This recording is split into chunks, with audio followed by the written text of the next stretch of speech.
দুই প্রবীণ বৃদ্ধসহ তিন অসহায় মুসলিমকে মারধরের ভিডিও ভাইরাল।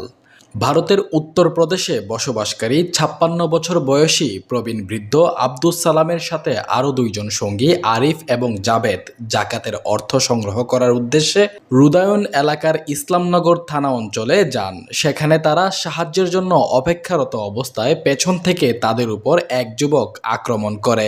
এক পর্যায়ে যুবক তাদের আধার কার্ড দেখতে চায় এবং তাদের ধর্ম নিয়ে বিভিন্ন ধরনের কটূক্তি করতে থাকে। কোনো বাদ বিচার ছাড়াই প্রবীণ বৃদ্ধদের একটার পর একটা থাপ্পড় মারতে থাকে, সাথে বিভিন্ন ধরনের কটূক্তি করতে থাকে।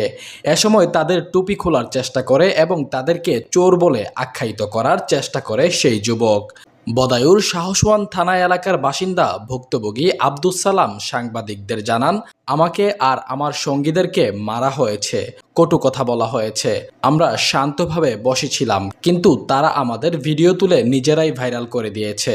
আমরা কোনো ঝগড়া বিবাদ চাই না, কিন্তু আমাদের ন্যায় বিচার চাই। অভিযুক্তের তো জামিন হয়ে গেছে, প্রকাশ্যে ঘুরে বেড়াচ্ছে।